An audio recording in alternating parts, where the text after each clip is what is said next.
ಎಲ್ಲ ನೆಚ್ಚಿನ ವಿದ್ಯಾರ್ಥಿಗಳಿಗೆ ವಿದ್ಯಾಭಿಕ್ಷುವಿಗೆ ಸ್ವಾಗತ. ಬನ್ನಿ, ಇಂದು ನಾವು ಯಶಸ್ಸಿನ 13ನೇ ಮೆಟ್ಟಿಲನ್ನು ಹತ್ತೋಣ. ಬನ್ನಿ. ಸಸ್ಯಗಳಲ್ಲಿ ವಿಲೀನಗೊಳ್ಳಬಲ್ಲ ದ್ಯುತಿಸಂಶ್ಲೇಷಣೆಯ ಉತ್ಪನ್ನಗಳ ಸಾಗಾಣಿಕೆ 21ರ ಪರೀಕ್ಷೆ ಕೇಳಿದ್ದಾರೆ. ಎ ಬಾಷ್ಪ ವಿಸರ್ಜನೆ, ಬಿ ಅಭಿಸರಣೆ, ಸಿ ವಿಸರಣೆ, ಡಿ ವಸ್ತು ಸ್ಥಾನಾಂತರ. ಉತ್ತರ ಡಿ ವಸ್ತು ಸ್ಥಾನಾಂತರ.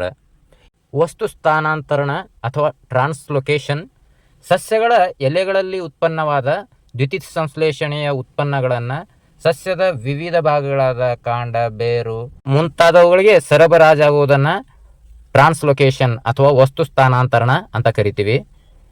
6ನೇ ಪ್ರಶ್ನೆ, ಸಸ್ಯಗಳಲ್ಲಿ ಜೈಲಂನ ಪ್ರಮುಖ ಕಾರ್ಯ ನೀರಿನ ಸಾಗಾಣಿಕೆಯಾಗಿದೆ. ಸಸ್ಯಗಳಲ್ಲಿ ಜೈಲಂ ನೀರನ್ನು ಸಾಗಾಣಿಕೆ ಮಾಡ್ತದೆ. ಕೆಳಗಿನ ಪ್ರಶ್ನೆಗಳಿಗೆ ಉತ್ತರಿಸಿ. 1 ಅಂಕದ ಪ್ರಶ್ನೆಗಳು. ಸ್ನಾಯುಕೋಶದಲ್ಲಿ ಲ್ಯಾಕ್ಟಿಕ್ ಆಮ್ಲವು ಯಾವ ಸಂದರ್ಭದಲ್ಲಿ ಉತ್ಪತ್ತಿಯಾಗುತ್ತದೆ? ಉತ್ತರ ಸ್ನಾಯುಕೋಶಗಳಲ್ಲಿ ಆಕ್ಸಿಜನ್ ಕೊರತೆ ಇರುವಾಗ ಲ್ಯಾಕ್ಟಿಕ್ ಆಮ್ಲವು ಉತ್ಪತ್ತಿಯಾಗುತ್ತದೆ. ಈ ವಿಡಿಯೋದಲ್ಲಿ ನೀವು ನೋಡ್ಬೋದು, ವೇಗವಾಗಿ ಓಡೋದಕ್ಕೆ ಹೆಚ್ಚಿನ ಶಕ್ತಿಯ ಅವಶ್ಯಕತೆ ಇರುತ್ತದೆ. ಹೆಚ್ಚಿನ ಶಕ್ತಿ ಉತ್ಪಾದನೆಯಾಗಲು ಹೆಚ್ಚಿನ ಆಮ್ಲಜನಕದ ಅವಶ್ಯಕತೆ ಇರುತ್ತದೆ. ಕಡಿಮೆ ಆಮ್ಲಜನಕದ ಪೂರೈಕೆಯಲ್ಲಿ ಕಾರ್ಬೋಹೈಡ್ರೇಟ್ಗಳು ಉರಿದಾಗ ಲ್ಯಾಕ್ಟಿಕ್ ಆಮ್ಲ ಉತ್ಪಾದನೆ ಆಗುತ್ತದೆ. ಈ ಲ್ಯಾಕ್ಟಿಕ್ ಆಮ್ಲ ನಮ್ಮ ಸ್ನಾಯುಗಳಲ್ಲಿ ಶೇಖರಣೆಗೊಂಡಾಗ ಅದು ನೋವನ್ನುಂಟು ಮಾಡುತ್ತದೆ. ಆದ್ದರಿಂದ ಓಟದ ನಂತರ ಓಟಗಾರನು ಸ್ನಾಯುಗಳಲ್ಲಿ ಹೆಚ್ಚಿನ ಸೆಳೆತ ಮತ್ತು ನೋವನ್ನು ಅನುಭವಿಸುತ್ತಾನೆ. ಅವಾಯವಿಕ ಉಸಿರಾಟದ ಉತ್ಪನ್ನಗಳನ್ನು ಹೆಸರಿಸಿ.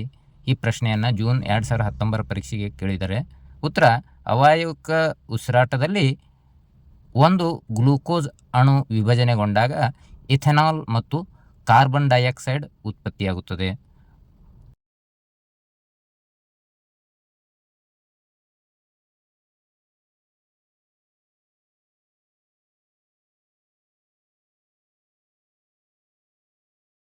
ಪ್ರಶ್ನೆ 9, ಜಲಚರಗಳ ಉಸಿರಾಟದ ದರವು ನೆಲಜೀವಿಗಳಲ್ಲಿ ಕಂಡುಬರುವುದಕ್ಕಿಂತ ಹೆಚ್ಚಾಗಿದೆ, ಏಕೆ?